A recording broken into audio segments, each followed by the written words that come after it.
Yo, what is good? We're back for another episode of the Not So Big Ben Show. I'm your host, Not So Big Ben, government name Ben Sladek, here once again on this glorious, glorious day to talk more sports with you guys. And another chance to get Coors Banquet as a sponsor. We've tried 32 times. Hasn't worked, but, keep swinging.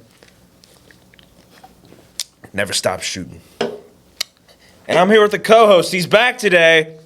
Yo, what's good, man? It's your boy Proden at Proden on Instagram, and I'm back with another banger, man. You know what I'm saying? It's good to be back, you know what I'm saying?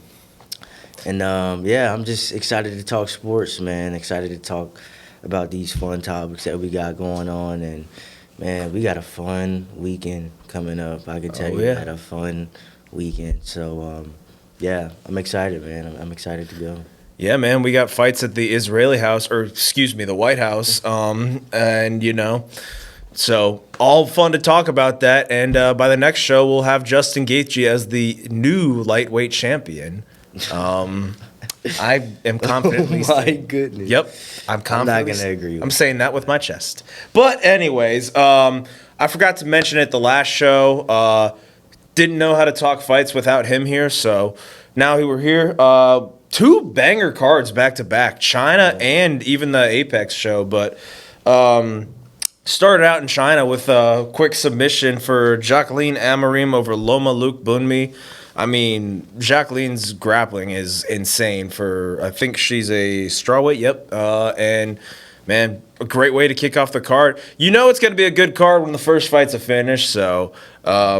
And then right after that, man, how about this story? Rodrigo Vera was rejected by both Michael Bisping and Daniel Cormier in the Ultimate Fighter show, and then came out and got a huge knockout over a guy in Zhu Kangji, who is well known for his striking, and people thought he'd be the one getting the knockout potentially. Mm-hmm. And right afterwards, Michael Bisping was interviewing Vera after he knocked that guy out and then Vera was like, "You motherfucker, you rejected me!" So... what a story that was, man. Yeah. Must have felt good, you know what I'm saying, to get that win and, you know what I'm saying, to prove yourself. Because, at the end of the day, sometimes people might not see you for what you were. And honestly, he might have gotten better since then, you know what I'm saying? So, timing is everything. And he got his time and he did exactly what he was supposed to do, so. Well, to be fair, it's kind of hard to see when you have one eye. I feel for you, Bisping. But that next fight right after, man, Angela Hill, aging like fine wine, going against the top contender or top prospect, I should say, coming from one championship in Jingdang Jiang. I don't want to sound racist when I try to pronounce that name, but... pretty good to me. Yeah, right? But, dude, a great Muay Thai stand-up battle between two women, and... Angela Hill, kind of the gatekeeper at this point for that division, but, just probably looked as good as ever. And, she's probably never going to be champion at this point. I could be wrong, but, if you want to have her in just fun fights, you're pretty much going to have to give her, stand-up fighters at this point in her career. So, good on you. And then Ray Saruya with a quick submission over Luis Garul. Garul literally just competed 2 weeks ago and somehow was cleared to fight and was in a war too. So I don't know how he's cleared that quickly, but Saruya just made quick work of him on short notice. And then Cody Haddon, man, what a prospect he is. The liver shot to Iori Kilang, good finish for him. Very promising prospect. So, and then the fight of not the fight of the night. Ding Meng and Jose Henrique. What a battle that was. Two guys just standing and banging. I bet on that fight to not go the distance, and it did go the distance. So, fuck you guys for that part. But it was a split decision though, and they gave it to Jose. Thank God, because that was the right call. But a good fight nonetheless. And then Luis Felipe Diaz had the quick finish knockout in the first round over Yisak Lee. And it pretty much just went how we thought it would go. So, and I don't know, because that was a 4 a.m. prelim start time. So I don't know when the first fight you watched was for that card, if you even watched it or not. I'm not gonna lie, I did not catch that card, but Oh. I've seen like highlights and stuff of it, but I'm not gonna act like I caught it. But from what I heard, it was pretty good. But yeah, I didn't catch like any of the fights. I didn't watch all of them. I gotcha.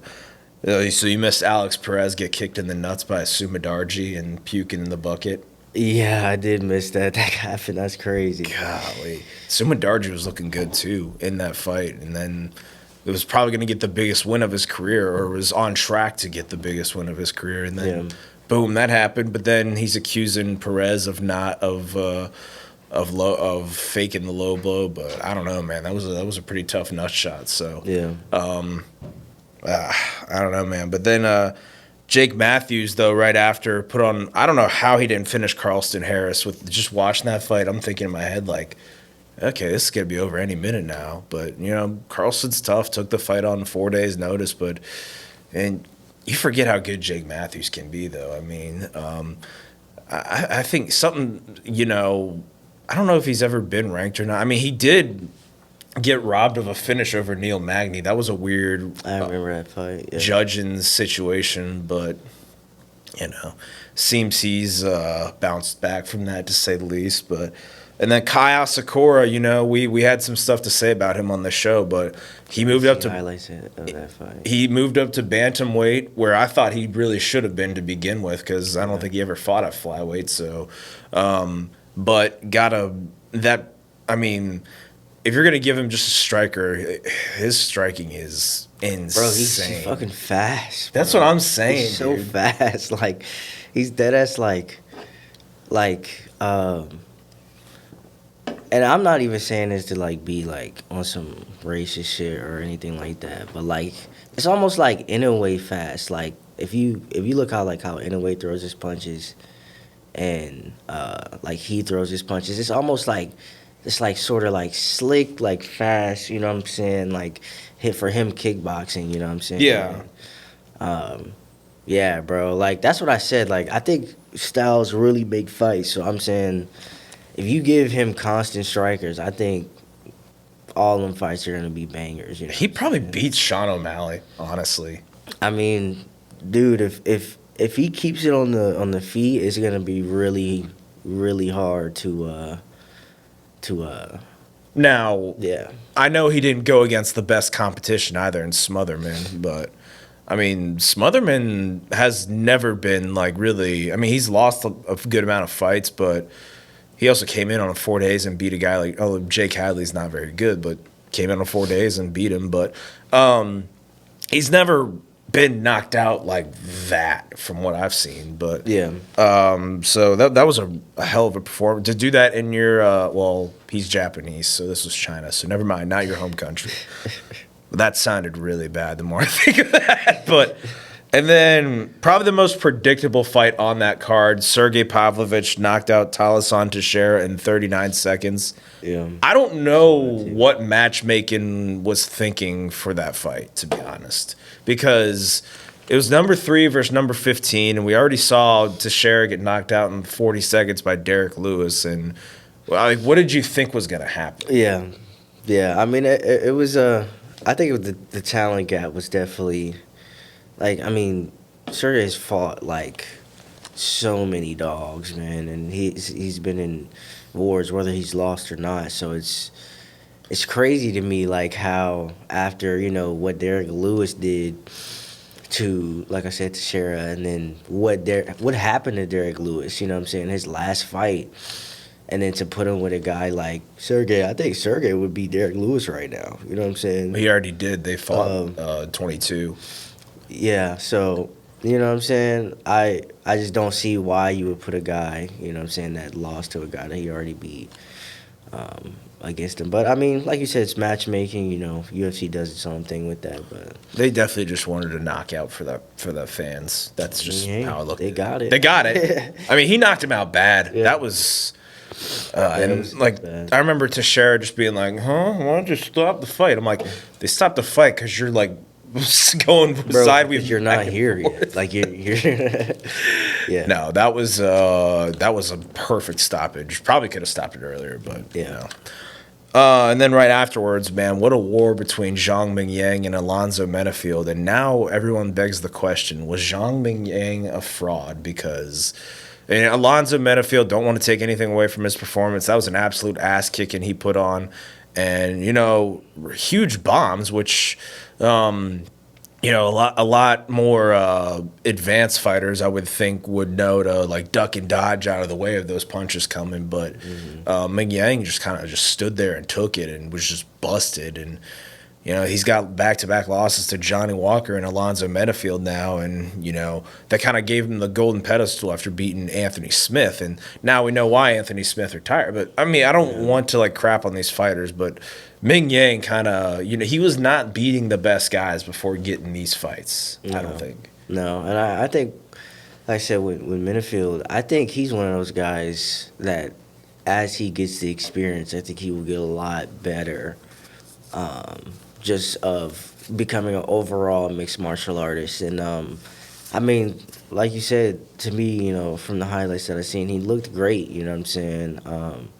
He looked like he was comfortable. And, I mean, really with a guy that's not moving his head, you got to, you know what I'm saying, you got to use that punching bag. So, yeah.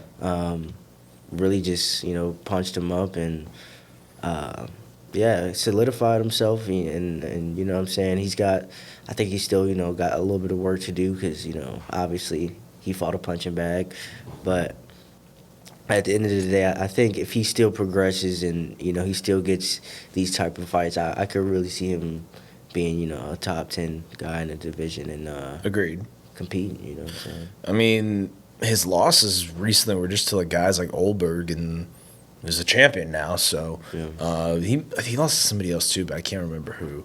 But nonetheless, though, Song Yadong in the main event, had kind of like the Inoue type of walkout in front of the China crowd, and got a big finish over Davis and Figueiredo. If you told me somebody was going to get submitted that fight, I would have thought Figueiredo would have won the fight. But, don't be silly, jump the gilly. And Yadong got the guillotine in after, not too eventful of a first round. And then, boom, that was just in there. I was like, oh, my gosh, wow. 'Cause I for sure thought that fight was going to go all 5 rounds. But, that Song Yadong that fought that night looked like a world champion type of fighter. And I know Figueiredo's more so of a flyweight, so they say, and he was a legend in that weight class, but like still, like we've never seen Yadong resort to grappling like that in that sense and defend takedowns like that, and already good on the feet. So we'll see. He looked really good that night, though. Yeah. I think, what I'm saying, with his fight with O'Malley, what I'm saying, I think very close. It was a very close fight, and what I'm saying, I don't think that loss took anything away from him. You know what I'm saying? I don't think you could take anything away from him. So to me personally, I had him winning that fight. Just because I think, what I'm saying, Davis and Figueiredo fighting up, and he's a legend, in his own right, for what he's done, in the past, but I'm telling you, there's a new breed of just fighters nowadays that are just mixed everywhere. You know what I'm saying? And you know what I'm saying? Song Yadong really just proved that. You know what I'm saying? He proved that he could do it, on the ground, on the feet. And I guess a guy like Davis and Figueiredo, you know what I'm saying, that's really good. And I just want to see him. I want to see him do more. You know what I'm saying? I can't wait to see what it's like for him to, go out through the division and get some of these, I'm saying, contenders, especially in that weight class. So, yeah, I'm very excited about that.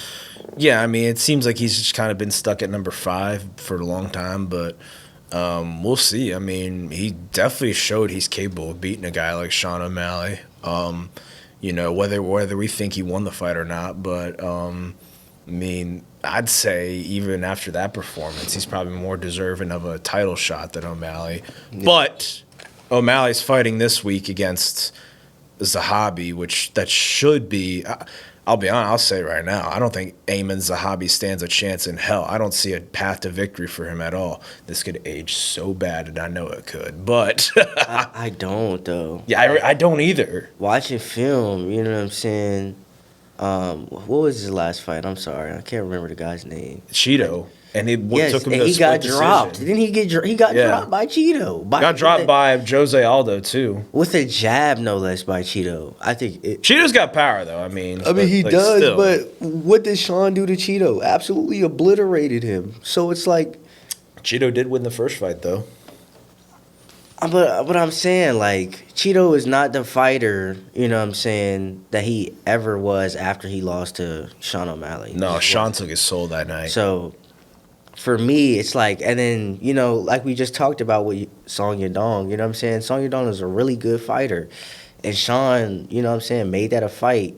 So to me, it's like going off of film, it's a hobby. If he tries to make this on the feed, he's getting his ass knocked out. Yeah. That's what I think. There's no way Sean O'Malley is going to sit there and lose on a White House card to a guy that's got dropped by Cheeto. To a Canadian. You know what I'm saying? Like, He can't lose to a Canadian on the White House. that looks like Ariel Helwani. Like nobody's gonna, you know what I'm saying? Like, I think people are stupid, really. If you're going for something like this and you're putting your money against somebody, I think if you want some money clear as day, go for Sean. Because I think, to me, if any fight on that card is, you know what I'm saying? A lock?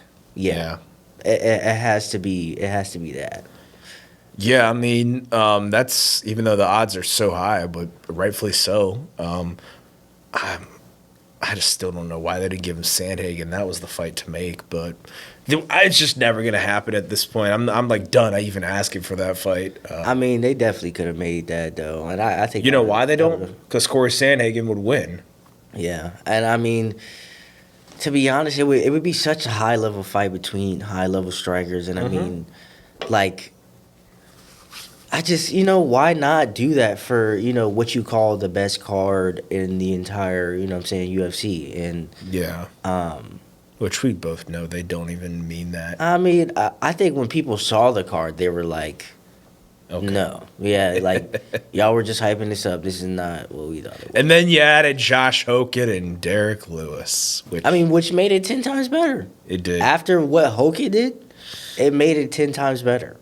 Because now I'd take your you chance. give him the same opponent. You give him the same opponent, but to me, with worse cardio, Yeah.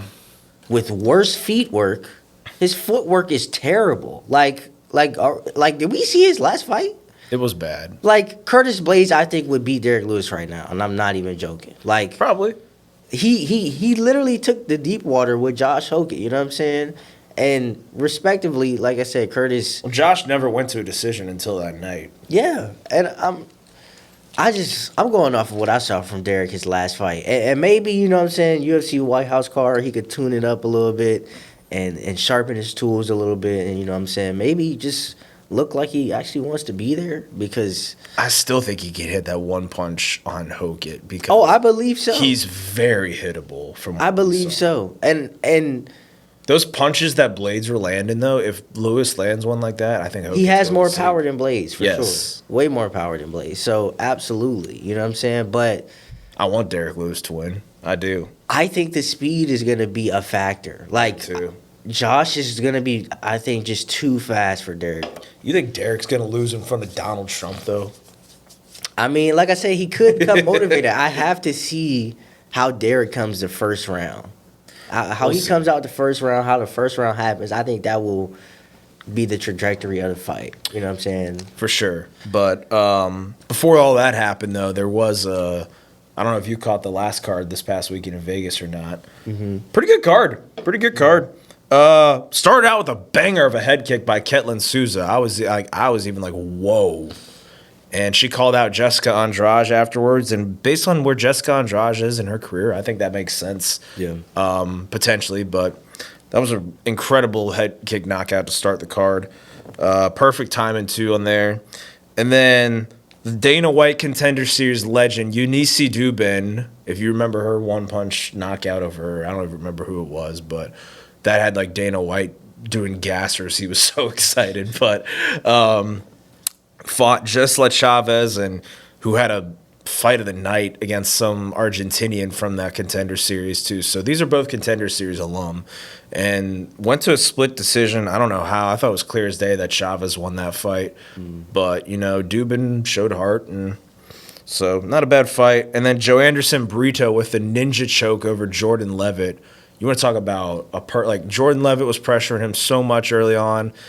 Excuse me. And then after like the 5th or 6th takedown attempt, he caught him in the ninja choke, and it was just like it was almost like he'd been setting it up all along. So good win for Brito.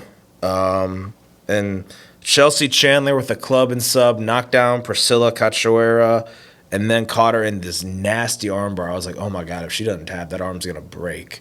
So good for Chandler. She said she had been fighting illnesses and wasn't herself in her last fights. And her last loss was to like Jocelyn Edwards, who's now a top 3 bantamweight in the world, women's bantamweight to be exact. So who knows?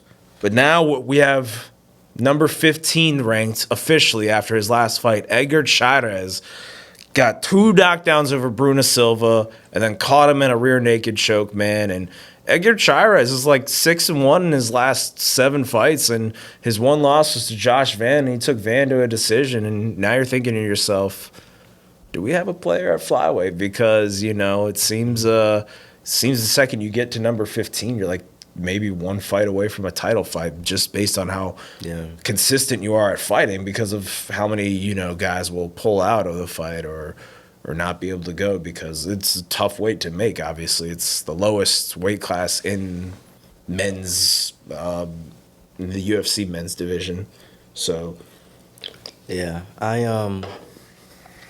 I think for that weight class for sure needs contenders, you know what I'm saying, needs a bunch of guys to rise up. And I think, you know what I'm saying, like you said, with the history with Van and, you know, taking him to a decision, I think if, you know, he continues on this trajectory, to see both of them, you know, if they potentially could get a fight again, it would be a lot of storyline to it, you know what I'm saying? It would be a lot of, you know what I'm saying, it would just be a lot to it. It would be a lot to it. And I think for that weight class, there's some guys he still has to get through, you know what I'm saying? And he's still kind of, to me, in his younger part of his career, even though he's fought some guys, but I think development-wise, he's still, you know what I'm saying, I think he should still take his time and, you know what I'm saying, because there's guys like Manel Cape and Koraguchi. I mean, there's just some guys, you know, in that weight class. Kaya Sakura, you know what I'm saying, or well, but you know, just those type of guys, you know what I'm saying, guys that are really high level and can compete. You know what I'm saying? I think he just needs to take his time. But what a showing from him, though. You know what I'm saying? Absolutely dominated, and it was good to see for sure. It's good to see for that weight class. Absolutely. So, a quick finish too. I mean, can never go wrong with that. But and then Marcus McGee, man. Surprised he fought a guy like an unranked bantamweight in John Yanis after his most recent fight was against the current champion in Piotr Jan. And McGee, he fought Piotr Jan pretty well, I thought, and when he fought him. But, you know, and he showed like the striking was just levels above this Yanis guy that he fought. And, I mean, he was almost kind of showboating in there, but like not really. But I was like, damn, this McGee, he looks really good. So he's now... But he, for whatever reason, he was ranked number 12 against Jan, lost that fight, and then I didn't see a ranking next to his name in this most recent fight. I'm thinking, like, what, like, he's not ranked because he lost to Piotr Jan. Whatever, maybe there were other guys who had fought. I mean, that had been almost over a year, so maybe that's why. But yeah. And then Matt Schnell got retired by Alessandro Costa. He protested the stoppage, but like your head was on the ground and you weren't really defending, so they're gonna stop the fight. Yeah. I don't know what to tell you, but I thought you were out too. And yeah, it seems like any time he just gets punched now, he just goes down. And Matt Schnell did retire after that fight, and I think for his health and safety, I just think it was the right call, man, because it just felt like he was just losing every fight, really. I mean, had a legendary comeback against a guy like Sumadarji, but that was years ago. But I don't know, man. Good win for Costa, though. And then Ivo Bavranowski, however you say that Polish guy's name, quick first round finish over Junior Tafa, as expected. One leg kick, one punch. It was over. I mean, with Tafa, you either get a highlight reel knockout or he's the one on the end of the highlight reel. Yeah. So I don't know if he'll even have a spot on the roster come next week or not. But and then America's hero, Bryce Mitchell, man. Thinks just exactly like I do. I don't like Israel. I like America. And he came out and dominated 21-year-old Santiago Luna. And, dude, Bryce Mitchell could be really dangerous at bantamweight, man. I mean, he's got really good grappling. It just depends on if he can make that weight cut or not. But I'd love to see him go against a top guy because we saw he was a top 15-ish fighter at a featherweight. So, I mean, I think you got to give him some kind of a test at this point, you know. And I know Luna took that fight on short notice, but I mean, Mitchell was just smothering him, and it showed there was levels to the game. So, Luna, though, 21 years old, could come back. And then, man, a fight between two young, hungry people in Fares Ziam and Tom Nolan. Tom Nolan each eked out a back-and-forth war. It was a really good fight. And, you know, I think they got the right decision on that. Tom Nolan definitely won that fight. Yeah.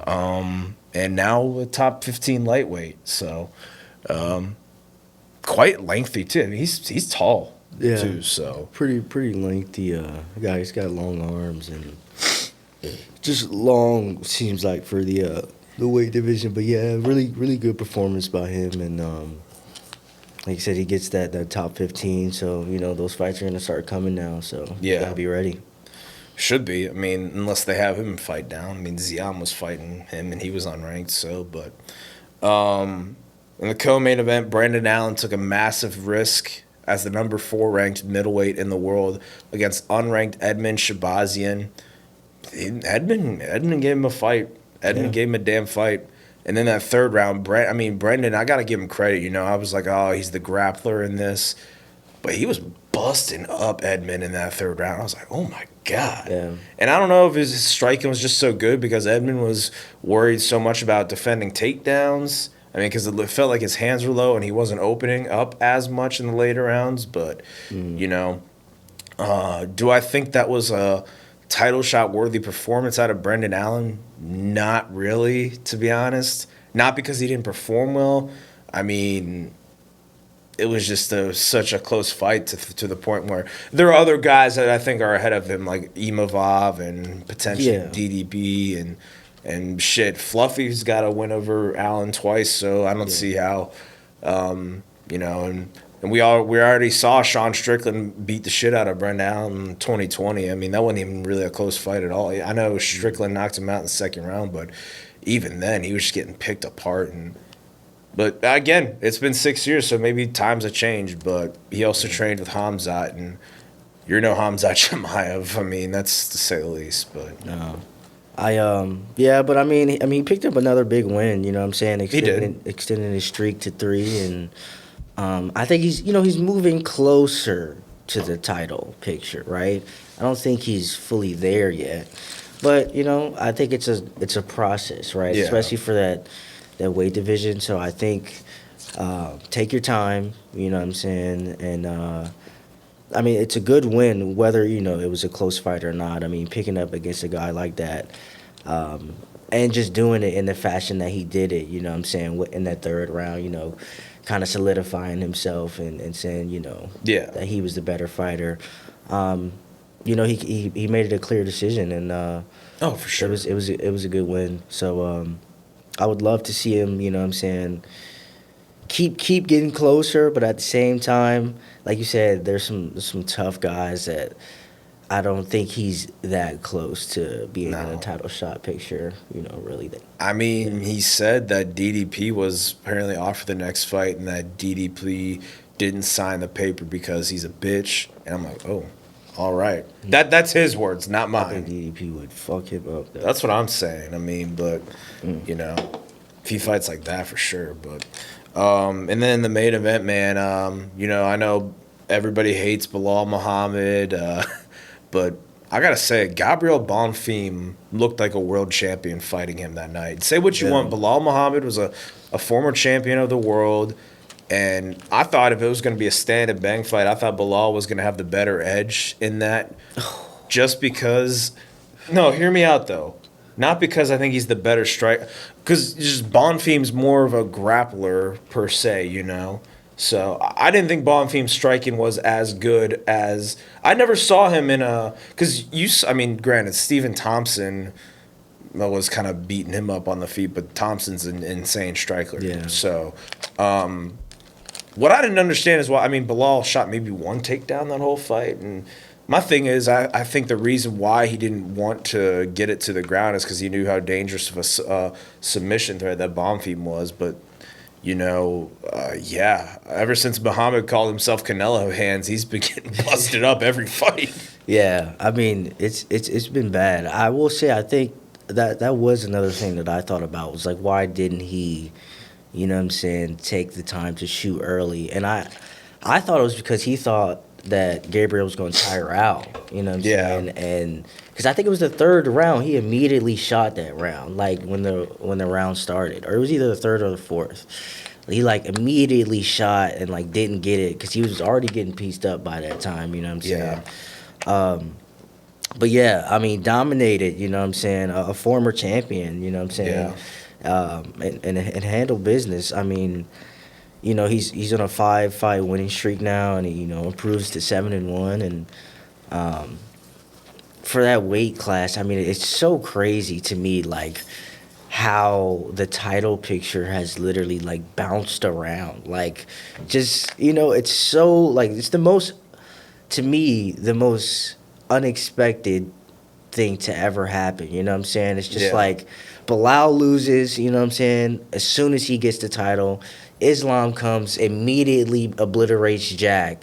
Yeah. And then it's like Bilal loses again, and then Jack starts losing, and they don't even seem like contenders anymore. Yeah, once you know you what I'm lose, saying? And it's like, it's crazy, man. It's there's so many contenders in that weight class where it's like if you lose once and you lose again, it's like you don't even know if you're ever going to get that opportunity again. You know what I'm Right. saying? Just because of the level of talent. And I mean, even, you know what I'm saying, these like guys like Gabriel, he only has 8, you know what I'm saying, fights in the UFC at least right now. So, I mean, putting your stamp on a guy like Bilal who's, I mean, you know what I'm saying, whether you want to say you like him or not, he was a champion, you know what I'm saying? And it's hard to be a champion. Took in the hard UFC. road to get there too. And he did. He took the hard road to get Won there. 10 fights in a row. I mean, was he the most exciting ever? Mm-hmm. No. But, I mean, shit, his fight with JDM beat him, obviously. Yeah. But my reason why I thought Bilal would be the better striker in that fight, like, he busted Look at JDM's face. He did touch JDM. But after watching JDM's last 2 fights, it makes sense It makes why he sense, did. you know what I'm saying? So, but like JDM's a good striker though, to Yeah. say the least. And you know, and I mean, he had trouble hitting Ian Gary, but Ian Gary's, I thought, a much bigger problem than Gabriel Bonfim. But now, I mean, Bonfim, like that night, like that's the best I'd ever seen him look. When I tell you, and I will always say this, and I'm going to keep saying this, as a person in mixed martial arts, you have to learn how to jab. You have to.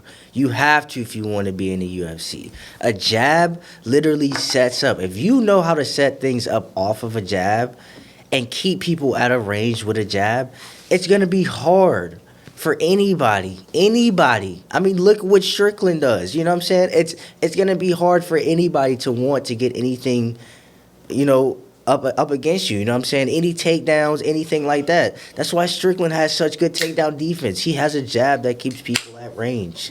And he knows how to throw off of that. And to me, Gabriel did the exact same thing I seen like Strickland do before, which was jab, leg kick. You know what I'm saying? Jab and the leg kicks. They were just obliterated. He obliterated Bilal's leg. Like, I think it was his left Had leg. his mouthpiece flying in the 3rd round. It was bad. I mean, touching him up, and I would like to see him put his combinations a little bit more you know what I'm saying, together. But he did put like the 1-2s and the 1-2-3s. You know, he put that together. But I think against a guy like Bilal, he definitely could have sat on his punches a little bit more. And, For sure. And might have got the knockout. But it's a 5-round fight against a former champion at the end of the day. So you want to be as cautious as possible. And, you know, fight the game plan that you had. And he had a clear, to me, game plan with the jabs, leg kicks, set up off the jabs, and, you know what I'm saying, push Bilal Muhammad, you know what I'm saying? Make him, you know, when you're the aggressor, you know what I'm saying? I didn't think Bilal had anything to handle with him. So it was good game plan. And I'm saying, like, 3 years ago, nobody would have believed in him, you know what I'm saying, Gabriel? And for him to, you know, now be in this predicament and, you know, be closer to the title picture than Bilal Muhammad is at 7-1, to me is, you know, it's a feat in its own, for sure. Well, and he definitely put on a title shot worthy performance, to say the least, I would say. Yeah. But the only reason he wouldn't get it is because there's so many guys ahead of him right now. Like, that Islam has got like, you could say, people were like, oh, I didn't think Islam cleared lightweight, but dude, he's got so much more challenges at 170 than he will ever get at. Only challenge he'd get is Arman and maybe Ilya. Well, definitely Ilya, but and I'm glad you brought up Strickland, because I was thinking that right as you said that, like having a good jab, because everyone always calls Sean a jab teep merchant, but it's effective, you know, it keeps distance. It's effective. And people fight his fight all the time. Yeah. And every sport, if you look at boxing, if you look at kickboxing, if you look at UFC, what do boxers say that all the time, and they're the best strikers really with punching in the world. You know what I'm saying? My boxing coach right now, I'm sure you know him, Brett Jackson. Dude, I've watched his fights.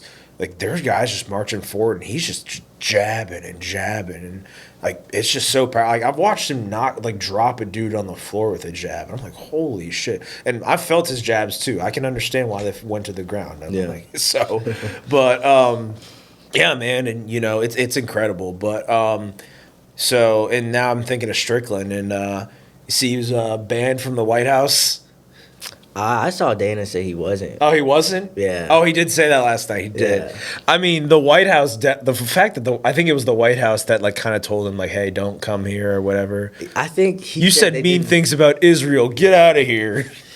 Yeah, I mean, I think it was just because of the whole, you know, Sean Strickland being the character that he is, and you know what I'm saying, whatever. But I mean, he's still a champion right now in the UFC. So I mean, for sure, I think you should still give him the luxury, knowing that he is who he is and he's still in the UFC. I mean, you're not going to say anything about what he says. Right. You know what I'm saying? Because Dana White said it himself. He's going to give free speech. People free speech. So he says, say all the retarded shit you want. Just just perform in the octagon and you'll have a job. And he does. I mean, so, but the fact that, like, we were thinking originally like that there's rumors that guys like Netanyahu were gonna be at the fight and Strickland wasn't allowed, and that is just outrageous to even think, you know. So, but we won't dive too deep into that because I kind of want to live. But yeah, and then Bryce Mitchell was like, if we can't criticize a foreign nation, what the hell has America turned into? And I'm just like, God damn, he's spitting something. So. Yeah. And now everyone loves Bryce Mitchell. A year after he said that Hitler was a good guy. How things can change for a man. He talks like I don't even know what he talks about, but like just the way he delivers it, it's like, man, you've been punched probably your whole life. Oh, a whole. You know, like I'm not like the topics. What I don't. But you're not lying though. He has. Believe it or not, he's got an economics degree. Bryce Mitchell does from somewhere in Arkansas, but I mean, that's actually crazy. You can look it up. I don't know what type of economics they do in Arkansas, but shit. Just the way he talks, it's so. That's what I mean. Like, the way he delivers it, it's like, oh. Well, I don't know about him. He says some crazy. I mean, he makes me laugh personally. I mean, but like, I don't know. He's kind of like if Alex Jones was a UFC fighter in a way, you know? Yeah, it's like it's like Theo Von meets like I don't know Rocky or something. I don't know actually what it is, but That is a funny, yeah. Well, Theo Von didn't turn into a conspiracy theorist really until this year, but then again, I'm a conspiracy theorist too. So Theo Von, Alex Jones, let's have a show. But man, and then I'm thinking of a guy that Bilal Muhammad beat to get his title shot. Gilbert Burns, after retiring, gets a big UFC BJJ win. Let's go, brother.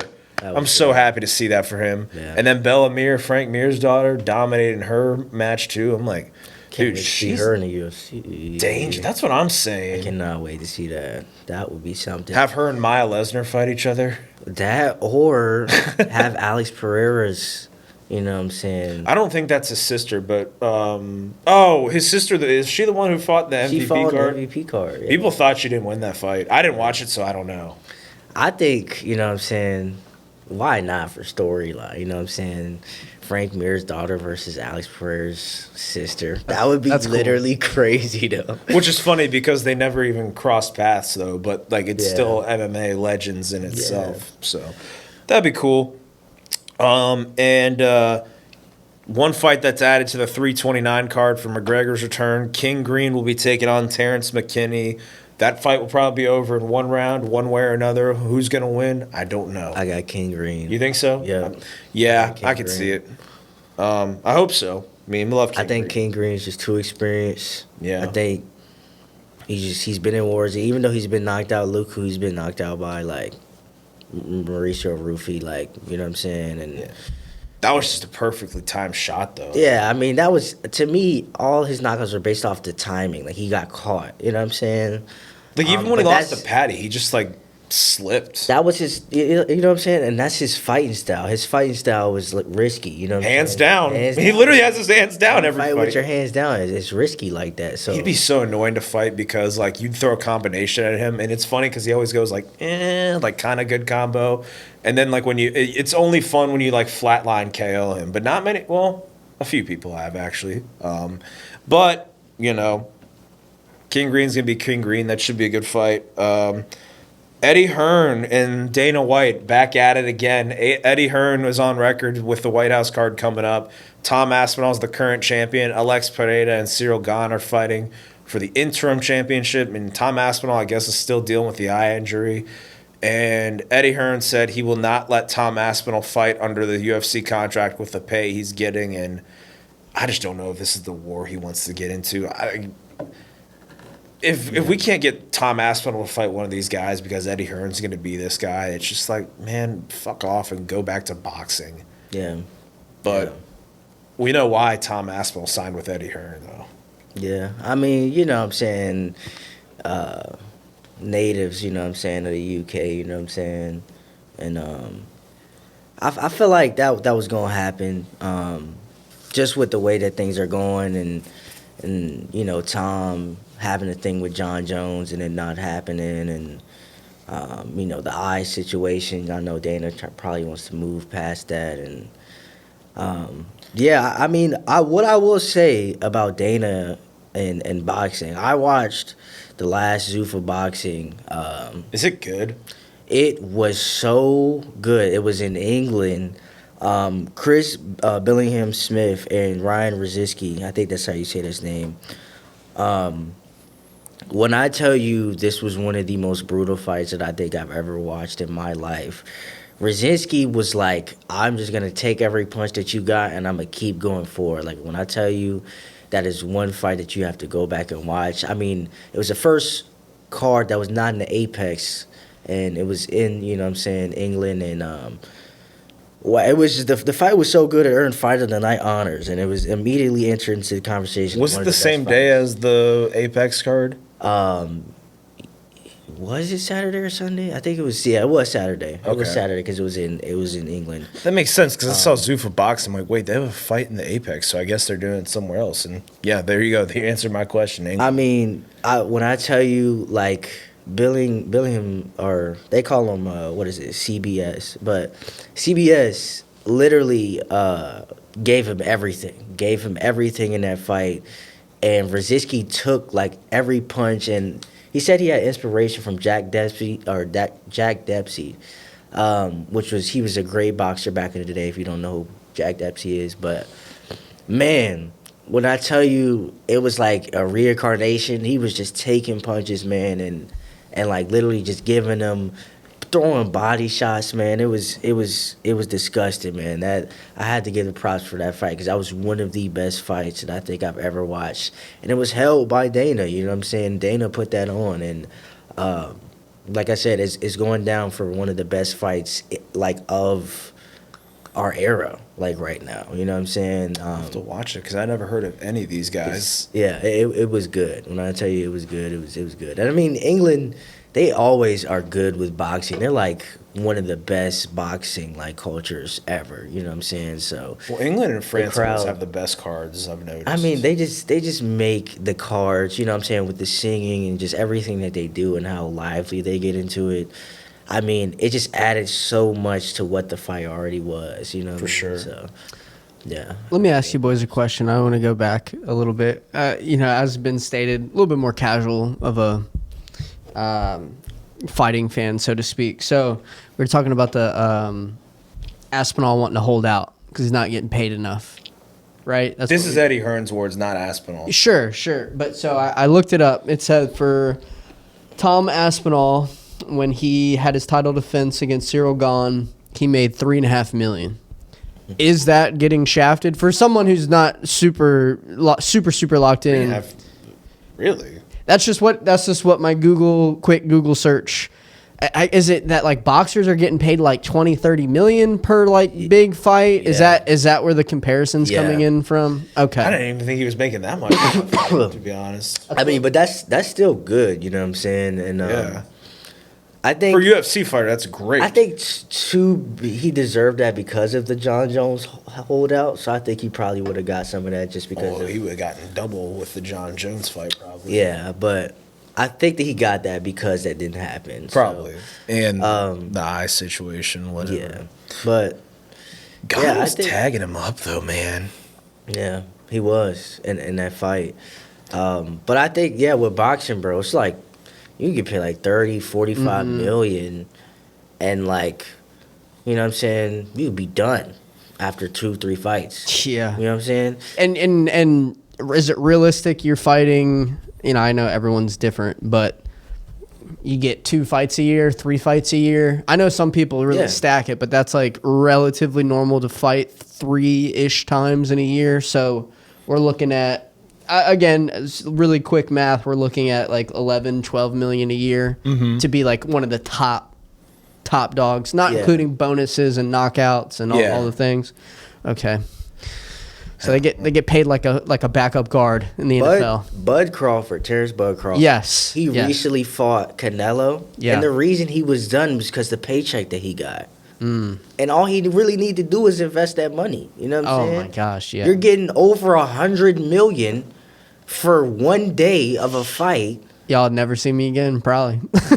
Dude, I wouldn't even, Yo, even go on a podcast. You for know what I'm real. saying? Like, Why do I need to fight again? Yeah, Why should I yeah. do anything? Like, all I need to do is invest. Well, I maybe could own a farm. I could do. maybe Dana thinks that if they pay one of these guys 40-50 mil, they'll just stop. And then you know, that's it. Then they just go away. Maybe that's in the thought of And it. that's too. I can see how that is too. Like Yeah. the sucky part of it, right? Because at the end of the day, anybody in that predicament, right? You're not wanting to get CTE, or you're not wanting to get to a level Totally. of where you've been hit so much, or you've been doing it so much, to where you can't function like naturally, or talk naturally, or you know what have you, or Yeah. just not have issues. You know what I'm saying? So it's two sides to it. Like as Yeah. an entertainment, you want to see it, right? You want to see them keep fighting, but as warriors, you know what I'm saying, fighting every single time to earn a paycheck. And they've been doing this for years. Like this is like 20 years. You know what I'm saying? At least for Bud and guys like Yeah. Canelo. You know what I'm saying? Canelo has over like 80 fights. and he's still going. And he's still going, you know what I'm saying? So it's like, And he's made so much money, bro. It doesn't even make sense. He's like the biggest in like Mexico, I would assume. Oh my God. He's like top athlete of by Mexico. far. Yeah. Like whatever whoever Mexico's biggest soccer star is, can't even do touch. not compare to Canelo. Exactly. Exactly. Yeah, they don't have. But they don't even again, have many at the moment. But yeah, okay. That's just a little Canelo Crawford- little question I had. That's all. No, you're good. Canelo Crawford was like the only boxing match I could think of where there was like it felt like there was no shadiness to it too. You know, Usyk Verhoeven. Yeah. Terrible, by the way. That was. Oh my goodness. I know all about that one actually. Yeah, the stoppage when what was it, like 1 second left, 2 seconds left. And the scorecards on that too. I was like, what the fuck? I don't know how they had Usyk winning 3 rounds. I think they had Usyk winning. God. He wasn't winning a round to me. He didn't win a round to me. And well, I said this made me so fucking mad, bro. I had to go off this because this is a point of where you take somebody that is a professional athlete not serious. That was, to me, this was it. This is Usyk being too careless about, you know what I'm saying, this guy thinking he was going to steamroll him, think he was going to do something to him. He's not a true boxer. He's not a true boxer. He's a kickboxer. Yeah. Well, he had one pro boxing match in 2014, but to come back years later and take on Usyk is insane. I mean, and I feel like, I don't think he was like Tyson Fury against Francis Ngannou, where he literally didn't take him seriously at all, though. yeah, I don't think it was that he didn't take him serious. I'm gonna say I do think it was that. I ain't gonna lie. I think he just didn't take him serious. I think that he thought that his game plan was just gonna be, I'm just gonna maul this guy and do whatever I want to do with him. And then he realized this guy was coming with pressure. This guy was long. This guy was moving his head. And this guy was getting in range, putting his back against the ropes almost any time he could, and landing against Usyk. You know what I'm saying? And to me, it's just like, I'm not gonna sit here and say a trained Usyk wouldn't whoop his ass, because a trained to me, locked in Usyk, I've seen way better. Yeah, he probably I've seen way knocks him out better. around. I've seen him fight way better. I've watched film. That was not the same Usyk that I have watched before. It wasn't. It wasn't. And I think mentally, like I said, 75% of the game of mixed martial arts is mental. Yeah. 75% of it is. I don't care what anybody says. If you are not mentally prepared to fight another human being in front of you, and you take it, like I said, careless maybe, or maybe you just don't think you have it in you, it's going to show. It's going to show no matter what happens.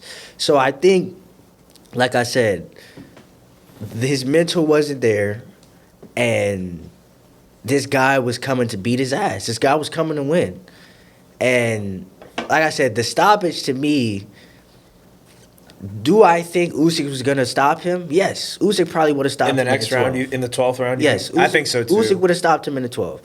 So that's why I don't think it was so bad, because I think it was inevitable. It was finna happen. I mean, he already got knocked But- out, and he was getting beaten like a drum towards the end of that round. Yeah, but I'm saying he made Usyk look like an amateur fighter. Like Usyk was fighting a world champion himself. You know what I'm saying? Mm-hmm. And it's crazy to me, like I said, how a person's mental can put them there. You know what I'm saying? A person not being locked in or not realizing the danger in the situation that they have going into a fight, and then realizing it in the fight and not being able to even, come back to the last round. You know what I'm saying? Because he was losing every round before that. You know what I'm saying?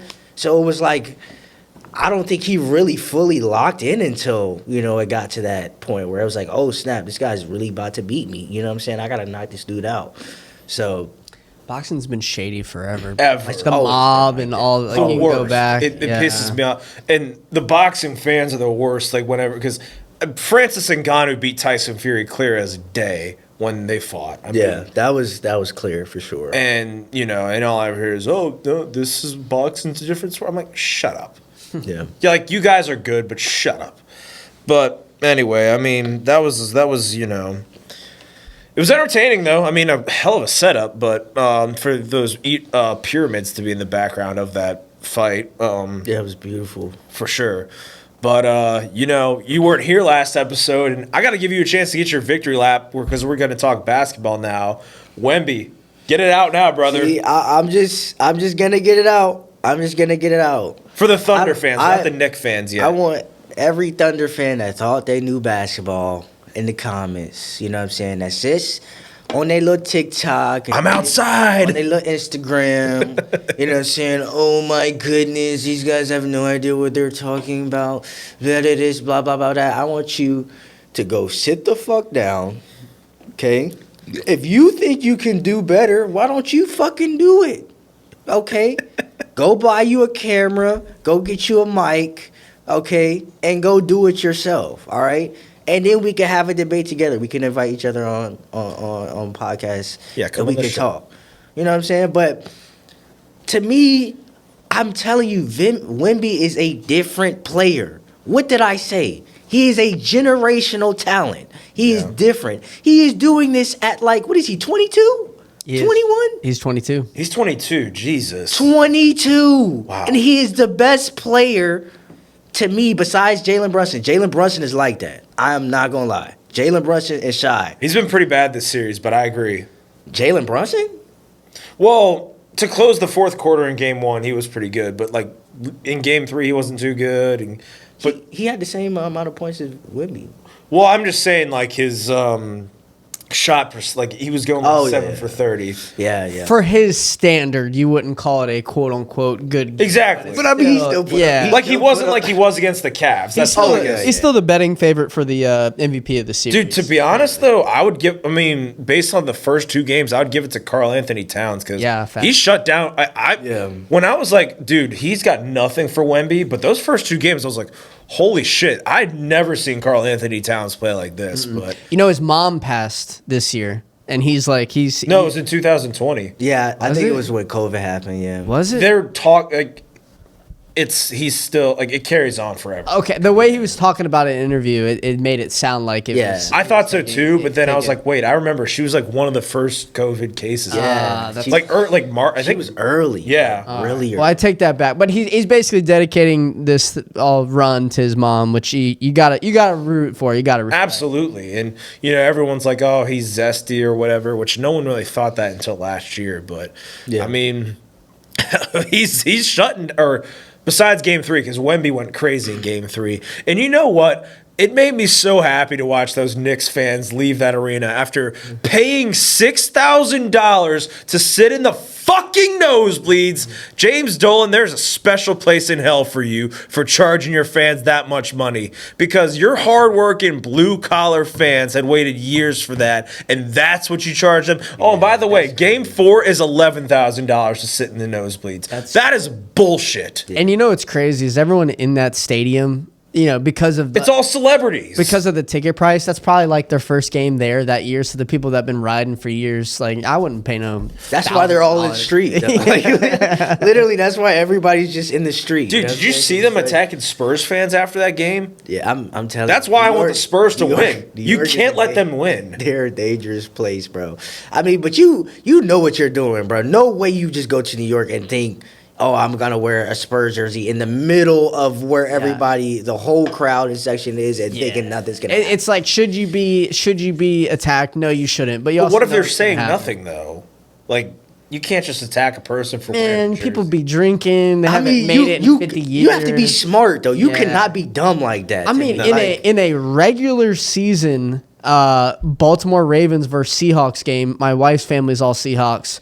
After the game, they got their ass beat. It was 38-3. I remember that. I mean, literally, we're leaving the stadium and we're being attacked. And that's a regular season. So it's Bro, I can sports. tell you It's that. sports, man. Yeah, Ravens fans are the fucking worst. They're the fucking worst. I hate the Ravens. Dude, and it's bro. funny because, not to be, totally racist, but their white fans, act like they're, well, I guess Baltimore is the slums, but, they, act like they, it's like short pump kids, like short pump white kids trying to throw up, those masks, and they're just yeah, I'm from the hood. It's just shut up.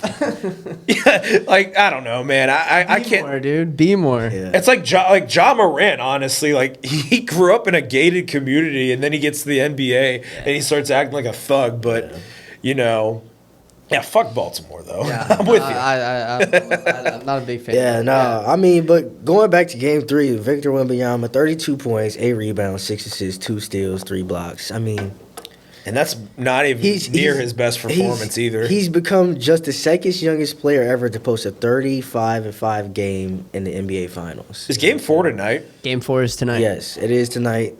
I need another Knicks loss. I just need it. I have to speak on Stephon Castle too, bro. Speak on it. Speak on it. He has literally took like the wing of like the I don't know how to describe this, but like just the grinder in a way. Just Like an MF'er, bro. yeah, just like Fucker. like Yeah. he's just getting it done, bro. You know what I'm saying? And at a team level though, not at a level where he's good on both sides is what I'm saying. You know what I'm saying? And that game, the Spurs had 28 assists, you know what I'm saying? So ball movement and just, you know what I'm saying, getting your team involved was key for them, and I think, you know, guys like Castle stepping up and taking, you know, some of the load off of Wemby, you know what I'm saying? Because Wemby is going to produce a load whether, you know what I'm saying, whether it's a game that you lose or whether it's a game that you win. I think Wemby's always going to be a factor in some aspect, whether it's people are worried about him or whether how much he's scoring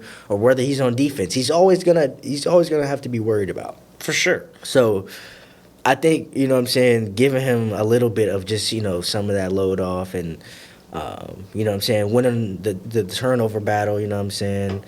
I think it snaps a little bit of that confidence that New York was having. Because, I mean, bro, New York was on a roll. Like, you know what I'm saying, especially after winning them 2 games, like, it was... That second game, they could have easily lost if I can't remember who he threw the ball to, if they didn't turn it over. And then, I mean, just going on from the series that they just played to now doing what they did against the Spurs. I mean, it looked like, to me, it looked like it was going to be a sweep for how it was looking like. But, you know, the Spurs came back, and I think it just shows to, like I said, the resilience of the team of the Spurs and what they've built, you know what I'm saying, with the draft picks that they've gotten recently and just what they've done with the guys that they've had and just the season that they've had overall. I think, like I said, Wemby is a generational talent. I think he's one of the best players ever to be doing what he's doing at the... Yes. This he early is. on, I mean... yeah, I mean, he's on He's track. 7'5", moving like a point guard. I don't want you to talk. I don't want you to say anything. He to might me. even be taller than...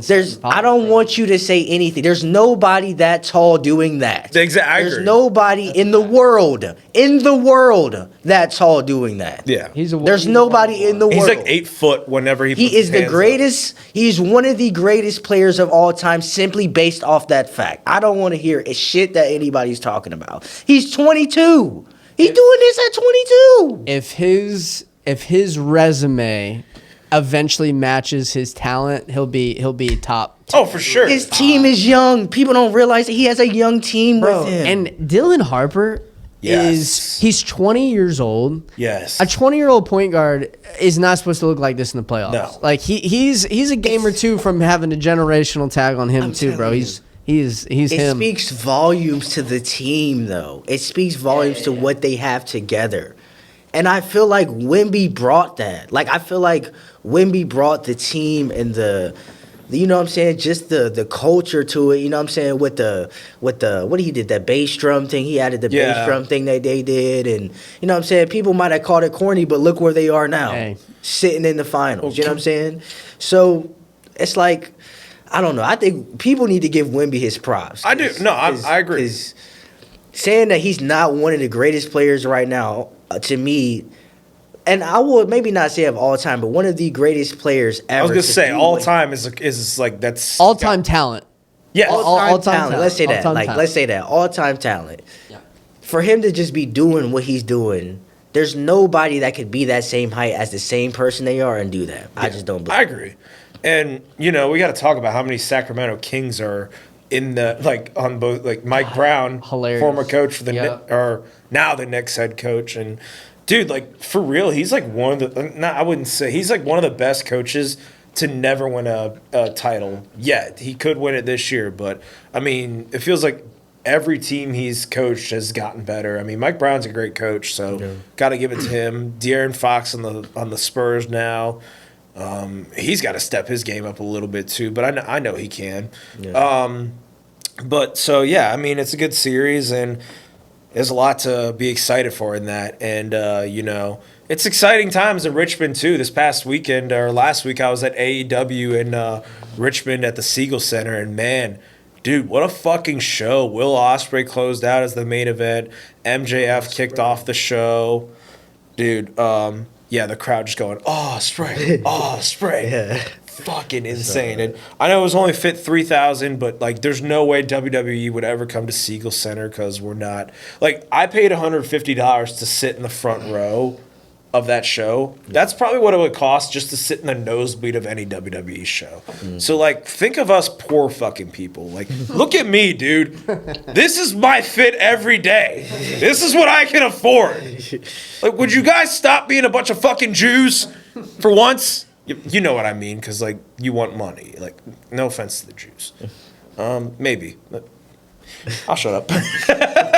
But, dude, no, it was awesome, though. And, I mean, Tony Khan, you know, I've said some bad things about him in the past because I think the guy is kind of a mark. Still do a little bit. He does give a little mark-ish vibes. His talent carries him now. Yes. Oh, for sure. Yeah. For sure. But, I mean, put on a heck of a show, and you know he cares about the wrestlers. He cares about the crowd. He's just a little too nice of a guy in a way. Like so I hate to say it, but you need like a little Vince McMahon in you without the rape stuff. Yeah, like you gotta be. But he's just so tiny. It's hard to take that guy seriously. Yeah. But like, man, hats off to AEW though. And they're coming back in September, and I will be there if you guys are there. So let's go. And Mick Foley is interested in wrestling one more match in AEW. I guess he must have had a real falling out with WWE, but I just don't see how he can get in the shape to wrestle one more. Yeah, I mean, I hope it's not like a Chris Jericho situation where it's like he looked kind of, you know what I'm saying? And Chris Jericho's looked better. But Jericho's been wrestling for years, though. Mick Foley hasn't. When was his last match, Mick Foley? I mean, Mick Foley wrestled old. He wrestled in TNA. He did. I forgot about that. Old age and. I mean, that's just, you know, he's been in wars, bro. He's done a lot to his body. So, I mean, just trying to get back in shape, you know. The most famous call of all time. By God, Undertaker's thrown mankind off the Hell in a Cell cage. Oh, my God. Shout out to Jim Ross. But football news, man.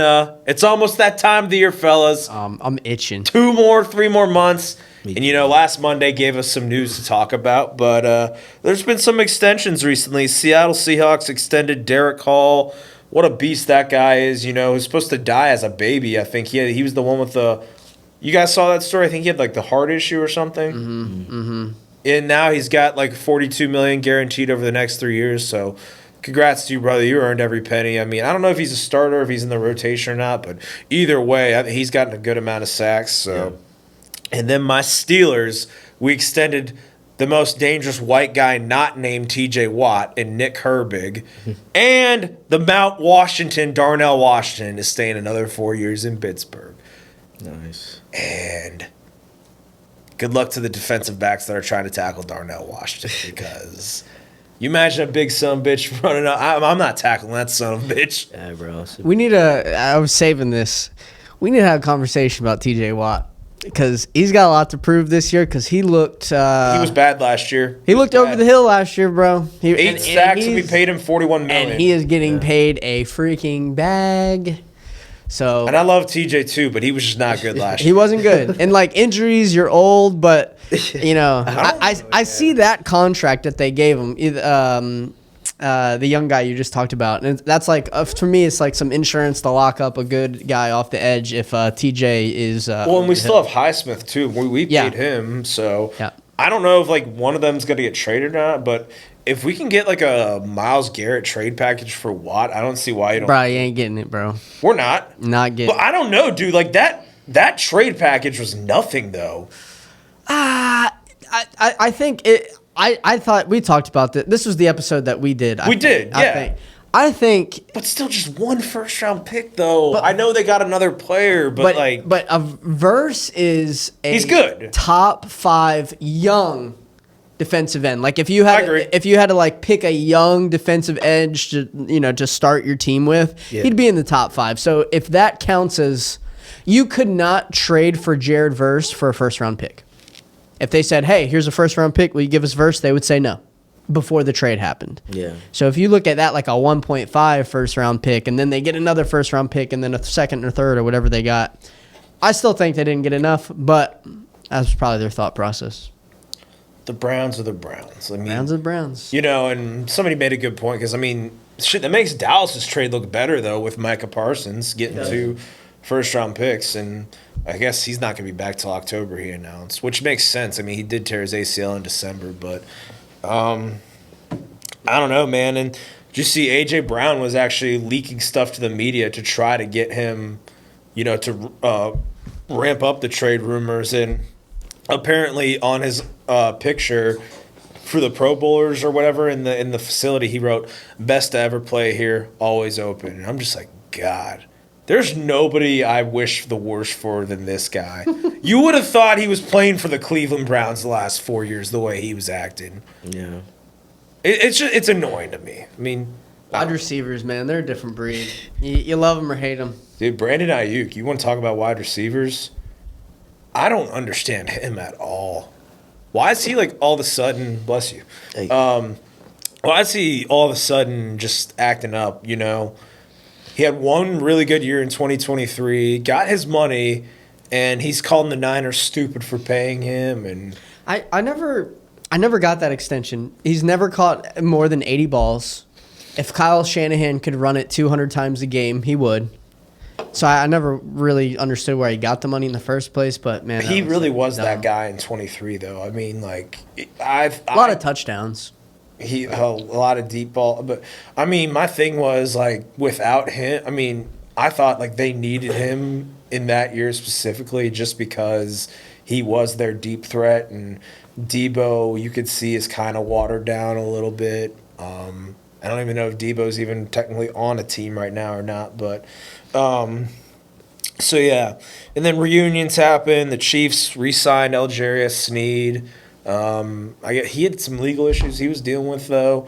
But I guess he's back in Kansas City where it all started. So we'll see how that goes. I mean, the cornerbacks tend to play well in Steve Spagnuolo's system. But and then the Packers extended Christian Watson, gave him a lot of money. I was very surprised by that. A little bit. I mean, he's a good receiver when he's on the field, but it feels like he's always off the field with injuries. So. I would not have thrown that much. I'm with you, bro. I'm not Yeah, I wouldn't have either. I think that was not a smart move. I think you could have put that money into a bunch of different areas, you know what I'm saying, where you could have, maybe paid some more guys. But I just throwing all that money at him like he's a generational wide receiver, like I just... Insane talent, but the production doesn't match the talent. No, like you look, just like how many balls do you catch? What are your yards? What are your touchdowns? Doesn't deserve the contract. Well, but we'll see. And Drake London also just got a bag from Atlanta too. Yeah, bag. I would have paid Kyle Pitts before I paid Drake London personally. I mean, I know Kyle Pitts has been a little inconsistent over the years, but the year he had last year, he was well deserving of a bag. I mean, I don't know. Atlanta's QB situation is like... Yeah, I mean, it almost doesn't matter. Yeah, it really does. You pay whoever you want, bro. I don't care. It's just... Yeah, I mean... If Penix can't beat out Tua, then... God, dude, I saw the funniest tweet. It was a picture of Dylan Gabriel, and they were talking about his year, and someone said, "Get ready to Get ready to learn Atlanta Falcons, buddy, because they love weak arm left quarterbacks." Oh my goodness, true. Oh, hilarious. I don't know. Penix didn't really have a weak arm, I didn't think. I think it's more. I mean, it was fine. I don't think it's like a howitzer or anything. No, but like, it's not like Tua bad. I mean, Tua's a... And he's had like 6 knee injuries. I don't know if he ever. I liked Penix coming out of school too. I did too. But I mean, yeah, and Tua's Mr. Hospital guy, I mean, to begin with. But yeah. I remember he beat us that year. He beat Oregon that year. Mm-hmm. Sure did. Yeah, he did twice. Yeah, he was slinging that thing too. Yeah. I mean, they had a great wide receiver crew around. Dunes, Dunze. Bro, he was fucking dirty when he was on that team, bro. Yeah. And Jalen McMillan, He was who was a Buccaneer. Buccaneer, that's what I'm thinking of. It's somebody else. Was Denzel Boston on that team? He was on the team. I don't know if he got the tick. Like I don't think he did. No. There was another like top 3 or 4 draft pick. I can't pull him from the memory right now. No, Aduse is one of the most underrated wide receivers of that. He was, bro, if you watch his film that year, Dirty. Yeah. bro, it's like just throw it up to him somewhere. Well, know and what you I'm got saying? him in Chicago now, and Luther Burden too, with who I think is going to have a really good year in Chicago, and then their quarterback is now the Madden cover. And I found it perfect that they announced Caleb Williams as the Madden cover during Pride Month. I think it was perfect. Just I mean, come on, guys. Our J Love, our Jordan Love, Caleb Williams, Jared Goff. I got a lot of people talking It on. made me realize how annoying Bears fans are. You had one good Generational quarterback. talent. You had one good quarterback season, and now you don't know how to act. People forget the year he had, like It wasn't even that good. before. Not even the year before, the first half of the Yeah. year. Like those It was first like- 8 games, I was over here like, is Pageant maybe going to start the rest of the? Well, that got buried pretty quickly. It did. but, It I did. mean, I'll take an L on that one, but I mean, I don't know how serious we were really thinking of that. nah, like semi. Yeah, Mr. Fruit Boy Pink Purse. I guess he's the Iceman. I don't know. Apparently that's Drake, which Yeah. we know what I said about him. I don't know how you feel about Drake. I mean, I think Drake's a bum, but that's just me. Like I said, he's made bangers. I'm not gonna act like he hasn't made bangers in my life. Like he's made songs where I was like, yeah, but like him as a person overall, you know what I'm saying? Cornball.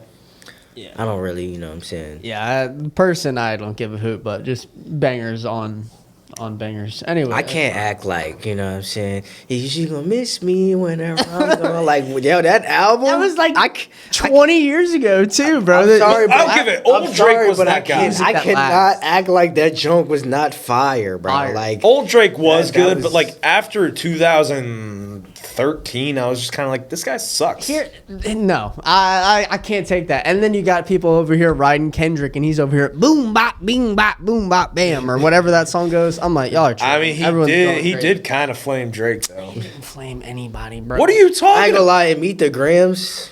Certified lover boy, certified pedophile. Wop, wop, wop, wop. I just look. Stop, fuck him up. Nah, bro. His big OGs and the Epstein files, the jig is up. And then I just look at the music industry. It's like, oh, everyone verse Drake. That's crazy. Must be lonely at the top. Anyway, tangent. That is all-time glazing right there. Hey, I mean, he has been at, bro. Hey, the numbers don't lie, though, bro. Numbers. But like the Drake fans, no offense, are very. He's been at the top for a long time, though. I just treat the art as the art, and I listen to Drake songs. I just remember there was That's this faggot in school who was like glazing Drake. He's like, oh my god, Jake is the best. I'm like, oh god. It gets to a point, yeah, like where you know what I'm saying? They're just artists. They make music. Exactly. Right? You know what I'm saying? But I just think he's a pop star, not a. I'm not going to sit here and act like he didn't produce what he did, Yeah. though. But I was. What did I say? I said like he couldn't make a song without a feature, but I don't know. I gotta go. Next topic, because I can't, bro. I'm saying that because that album that I just talked about, he didn't have got nobody one else. feature on it. Yeah, like, That's fair. That's fair. and that was everybody likes that. All right. Damn. But quick shout out to the French Open winners in Mira Andreeva and Alexander Zverev. Hell of a show or match, whatever it's called in tennis. And then, and another shout out to Nelly Korda, one of the greatest women's athletes of all time. Another My U.S. goat. Open championship for her. And then, it's been crazy times, man, to say the least. Texas Longhorns, shout out to them. Hook'em Horns, softball champs. College baseball has been insane. It's been a Bro. hell of a tournament. It's been freaking amazing. We were chatting about We this. were, Me and Pro were like- chatting about it before you got here. Oh, Like, really? It's been like, to me, and like Georgia Bulldogs. I mean, the game against Mississippi State, it was one of the best games ever. Just watching, and I just recently started getting into baseball. Trees were destroyed in and that college game. and stuff.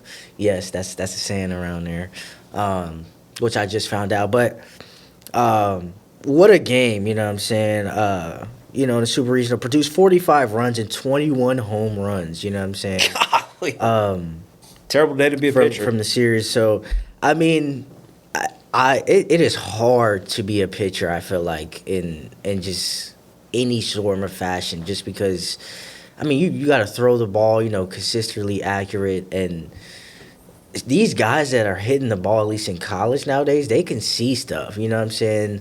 A lot of what happens in college ball, there's either, a walk or a guy gets a run. I mean, that happens more often than a strikeout. You know what I'm saying? So, it's been really good. I like to shout out to Georgia for their game. Ole Miss, has been looking dangerous. They swept Auburn, and they have a veteran roster, which feels, it feels good to be built for that, Omaha run. And, I just got to give some shout-outs, man. Daniel Jackson, he hit a home run that sent Georgia to basically Omaha, and he has become one of the biggest names in the tournaments that I've been finding out. He's been slinging that thing, and he's really been hitting some good ones. Jacob Parker, he was launching 425-plus foot bombs in the Super Regionals, and he's got a lot of scouts buzzing for him, because of how good he's been doing in the series. So, just is the biggest winner of the tournament so far isn't the player. To me, it's the sport. You know what I'm saying? Itself.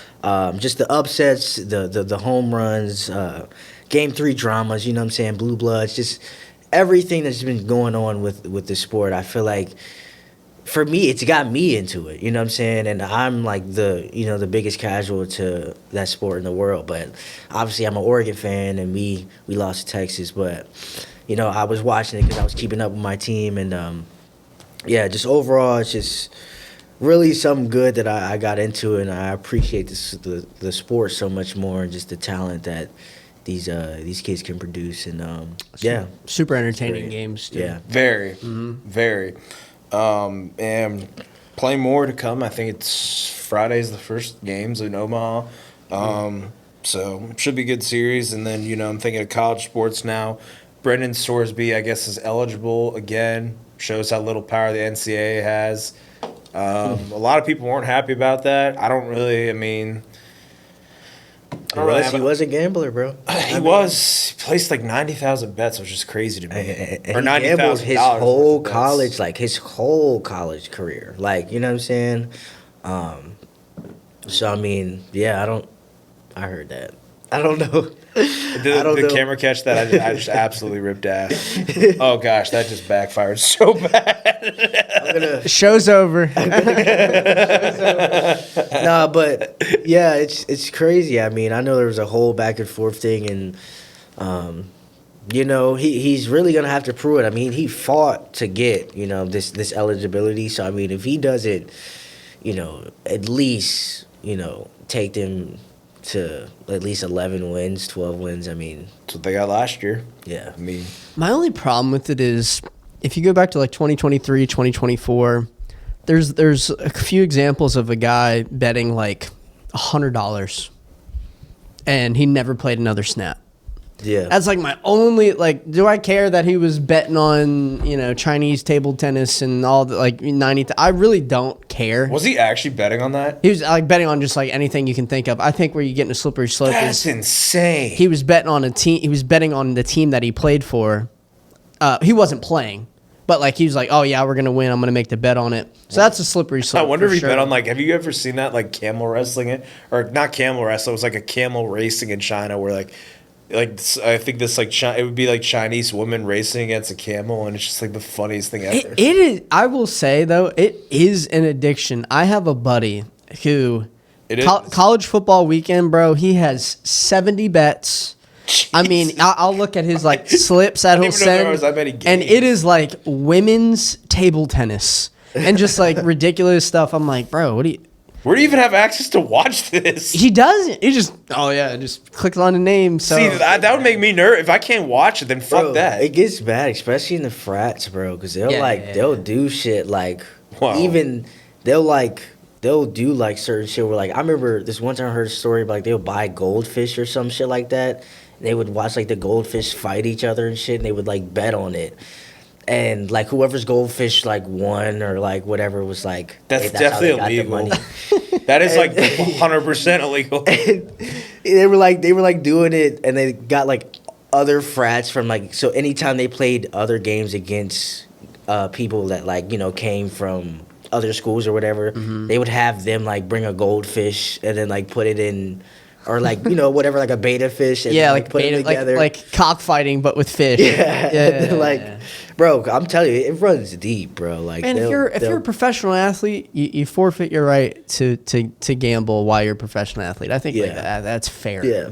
Or at least you're a college football player, you can't bet on college football. Yeah. You're an NFL player, you can't bet on NFL. You're a soccer player. Like, I feel like, you know, that probably should be okay. But, I mean, look at Terry Rozier, bro. He's making millions, and then he basically lost his career over about $90,000. Yeah. Man, Chauncey Billups, the head coach. Chauncey Billups. Yeah, there you go. Well, I'm thinking of it now. Some MLB pitcher, I think it was Edwin Diaz, got arrested for cockfighting. Now you brought that up, the goldfish fight thing. And then some other, I think he played for the Dodgers. Both these guys did.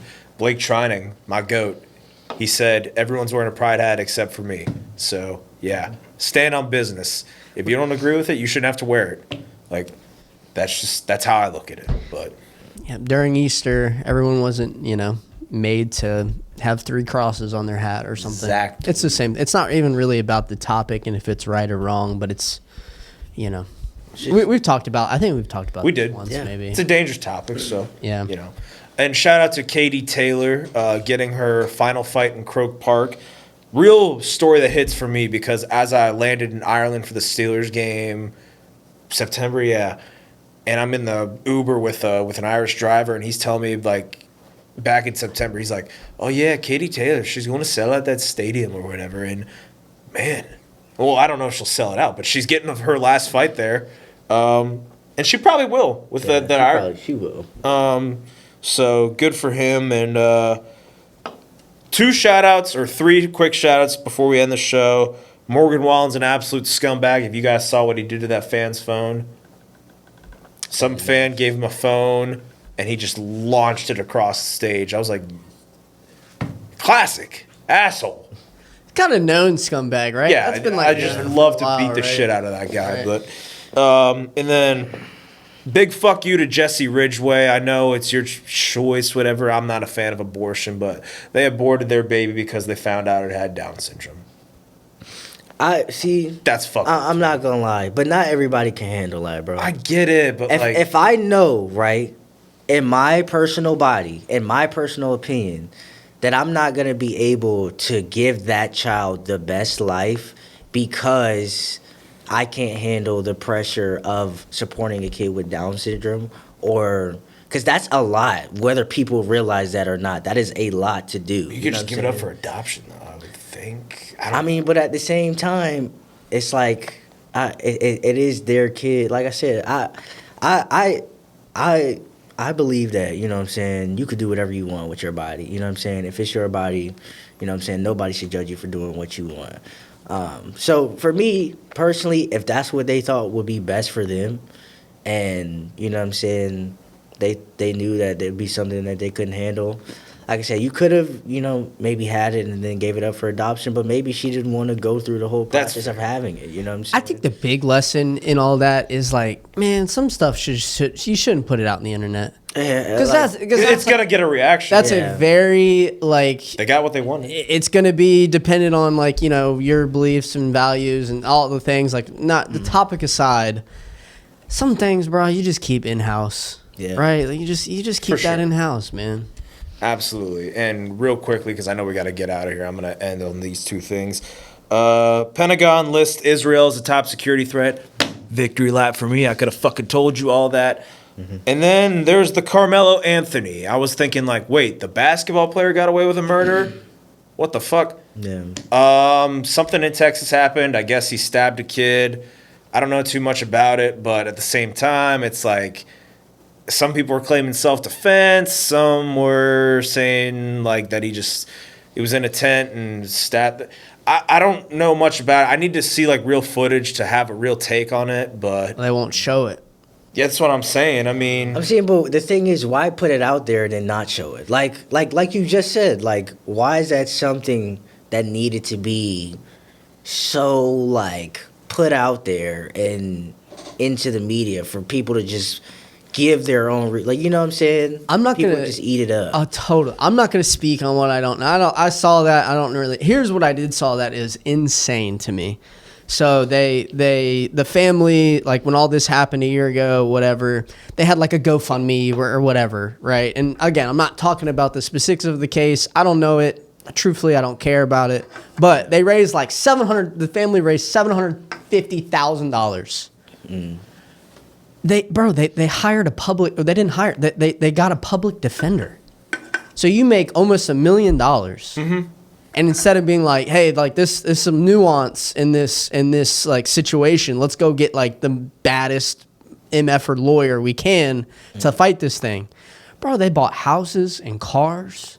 yeah, you can't do that. And then they gave their son a public defender. Like, details of the case aside, parenting minus 1,000, bro. That's insane. Agreed. That's insane. I mean, my thing is, like, the only reason it blew up is because the news was like, oh my God, it was a black on white thing or white on black, whatever. And they know it's going to cause headlines. It's going to get clicks. Yeah. But my thing is, like, is there a chance that this Austin Metcalf kid was a douchebag? Probably. He's a white kid in high school that plays sports. He's a jock. He probably was a douchebag. But rest in peace, but, like, you probably were a douche. I don't know you, though. But, like, at the same time, did he deserve to be stabbed based on things I heard? Probably not. I mean, like I said, I don't think there's enough known from the outside world to really judge anybody on how they, you know what I'm saying, how they were, what happened, just because we don't know. Like, nobody knows. The thing that got on my nerve. Oh, sorry. Were you? No, you're good. Go ahead. The thing that got on my nerves is like people were strictly sticking like, oh, he's white, so I'm going to stick with him. Oh, he's black, I'm going to stick with him. At the end of the day, it's a humanity problem. Like, it brought out the worst in people. I thought it did, for sure. And so I don't know y'all's families. I know y'all pretty good now, but if you raised $700,000 and there was a 1% chance that you could spend the rest of your life in jail, I would assume that both of y'all families would spend every single dollar to make sure that didn't happen. Yeah. Right. I mean, that's my big takeaway. Like, shame on those parents, man. That's crazy. Or they're getting bad advice, or like I don't know, but that's crazy to me. I need more information to come out before I have a real take, but yeah, that's the outside world. Current events are something. Sports are crazy. NHL playoffs is going on. 2-2 right now. Hurricanes and Golden Knights. So. My brother-in-law has been to 2 of the games. Let's go Canes. Come on, finish it strong. But thank you guys for tuning in. Continue to like, continue to comment, continue to subscribe. Pro, you got anything? White House card, man. You know what I'm saying? Yep. Ilia Topuria is going to dominate Justin Gaethje. It's gonna look bad. Alex Pereira has a chance of losing. I know people are probably not gonna think so. He does. He has the chance of losing. Okay, that is a big factor. His sparring partner was the one that got knocked out. I got Ilya, man. You know what I'm saying? You know, it's just he's fought too many good guys, and Justin got fucking whitewashed by Max. So I just don't see how, you know what I'm saying, any of that is possible at Gaethje. I mean, Gaethje might make it a fight, but I still have Topuria beating his ass. His striking is just levels above. But yeah, UFC White House card, man, it's going to be entertaining. I can't wait. For sure. Poe. Conor McGregor wins his next fight. That's all I got. That's all I got. That's all I got. All right, man. He's capping back there, but whatever. Thank you guys for tuning in. Continue to like, continue to comment, continue to subscribe. Good night, everybody.